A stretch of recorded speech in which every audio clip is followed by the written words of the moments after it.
Hätten wir das gleiche Spiel gemacht, aber als nicht VR-optimiertes Erlebnis, sage ich mal, dann wäre das vielleicht ein Zehntel von dem jetzigen Erlebnis, was man haben kann. Weil es einfach ein riesiger Unterschied ist, um sich herum schauen zu können und wirklich das Gefühl zu haben, dass man in dieser Glaskuppel sitzt von dem Raumschiff. Oder dass man das Ganze auf einem Computerbildschirm sieht, wo man einfach nur eine externe Eingabe bedient quasi, damit der Protagonist im Spiel das Gleiche tut, was man eigentlich mit seinem Kopf tun würde.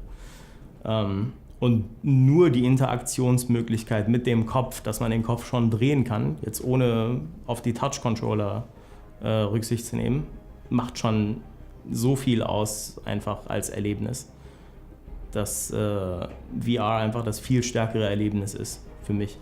Die neue Technik begeistert uns absolut. Es ist die beste Neuerung im Bereich Games, seitdem ich mich überhaupt erinnern kann.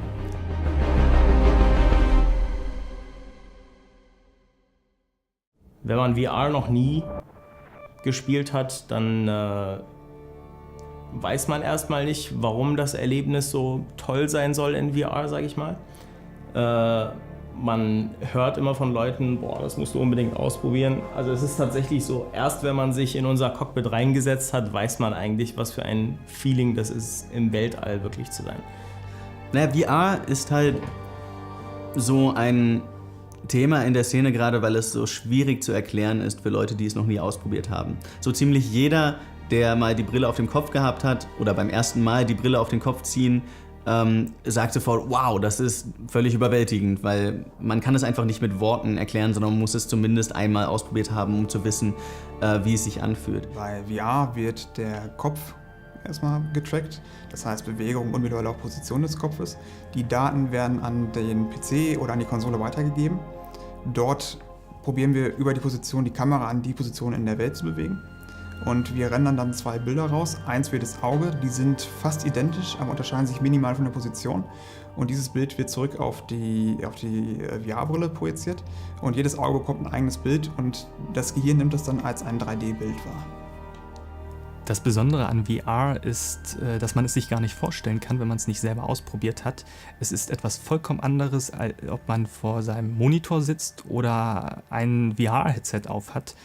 Dadurch, dass das gesamte Sichtfeld abgedeckt ist, ist eine dermaßen starke Immersion gegeben, dass man das Gefühl hat, man ist mitten im Spiel drinne und steuert selber sein Raumschiff. Die Kerntechnologie besteht eigentlich immer aus einem Head-Mounted Display, was man sich auf den Kopf setzt und was dann halt die Kopfbewegungen trackt. Und das, was dann wirklich das VR-Erlebnis ausmacht, sage ich mal, ist der große Blickbereich, den man dann um die Augen herum hat. Man hat ja 2 Displays, die das Bildstereoskop dann aufbauen. Und man hat einen viel größeren Blickbereich, als man ihn normalerweise auf dem Monitor hat. Und dadurch wird quasi auch das, was man aus den Augenwinkeln normalerweise sehen würde, mit abgedeckt, was dann auch das Erlebnis ausmacht wirklich. Und dann, wenn man sich halt noch umschauen kann, ist eigentlich das die VR-Technologie.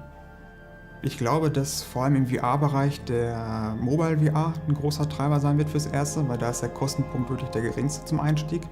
Und wenn genug Content für Mobile VR da ist und für Standalone VR, werden auch die Leute langsam reinstellen, weil es sind nicht nur Games, es sind auch Filme, Sportevents und Fotos, die man sich mit VR betrachten kann. Und Gaming ist nur ein kleiner Teilbereich davon. Inzwischen sind die Leute ja sehr frustriert schon vom 3D-Kino, was ja so eine Renaissance erlebt hat und wollen sich nicht mehr so viele Filme in 3D angucken, aber es ist einfach nochmal ein ganzer Schritt drüber. Man kennt diesen Unterschied vom Kino, dass man einen 2D-Film guckt und dann ein 3D-Film wirkt irgendwie näher. Und wenn man halt diese Brille aufhat und sich direkt als Teil des Ganzen fühlt, dann ist man einfach noch viel mehr drin in der Welt und man fühlt sich einfach als Teil des Ganzen. Wir müssen bei der Entwicklung gewisse Grenzen beachten. Wir können dem Spieler nicht die Kontrolle über die Kamera wegnehmen. Wir können den Spieler nicht zu sehr bewegen und nicht zu schnell bewegen. Wir müssen ruckartige Bewegung vermeiden und wir müssen gewisse Tricks aus der Trickkiste holen, um visuell viel darzustellen, aber immer noch die Performance auf einem vernünftigen Level zu halten. Wir mussten während der gesamten Produktion unter starker Begrenzung arbeiten, was die technischen Möglichkeiten angeht, sage ich mal, die man hat in so einem Spiel. Man kann jetzt nicht das hochwertigste 3D-Model nehmen und als Szenen-Item reintun, als Set-Item reintun, weil das einfach nicht funktioniert für VR. Also das, was man an Grafik gewohnt ist von anderen Vollpreistiteln, wo sich jetzt auch, ich sag mal, die AAA-Schiene hin entwickelt hat, das ist einfach noch gar nicht möglich in VR, weil man da viel, viel stärkere Rechner braucht und es auf jeden Frame-Rendering wirklich ankommt, damit man sein Spiel präsentiert. Wo die Grenzen genau liegen, das können wir noch nicht so genau sagen, weil die eben gerade in dieser Anfangsphase, in dieser schönen Pionierphase noch ausgelotet werden. Wir sind jetzt gerade dabei herauszufinden, wo liegen die tatsächlichen Grenzen, wo kann man vielleicht noch intelligenter sein, was ist vielleicht sogar sehr hilfreich, solche Dinge. Bei VR muss man halt darauf achten, dass man durchgehend mit 80 Frames oder drüber arbeitet. Teilweise bei PlayStation VR noch mehr.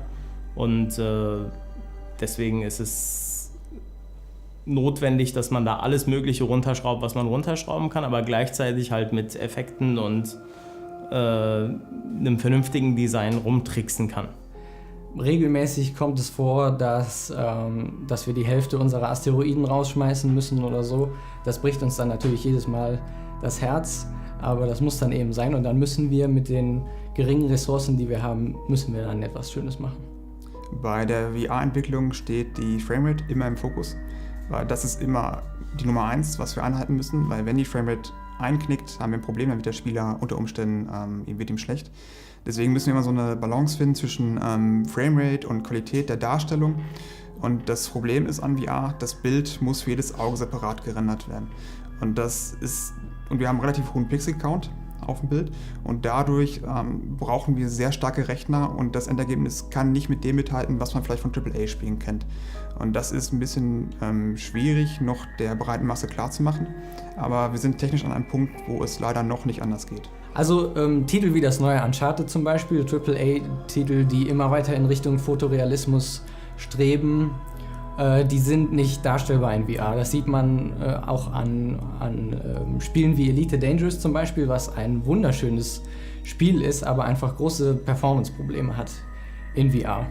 Die HTC Vive und die Oculus Rift unterscheiden sich von dem technischen Anspruch her fast gar nicht. Beide brauchen ein 90-Frames-Bild, ansonsten haben wir ein Problem.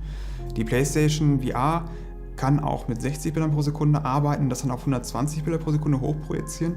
Das ist nicht die optimale Lösung, aber es funktioniert. Das liegt einfach daran, dass diese Brillen und die ganze Technik sehr technisch aufwendig ist. Da fließt viel Rechenleistung aus dem Rechner rein. Ich glaube, es ist die 7-fache Anforderung an den Rechner für ein VR-Spiel gegenüber einem Non-VR-Titel. Also das ist wirklich der Hauptfaktor, der uns hier ins Bein schneidet. Und das andere ist die Motion Sickness. Space Rift.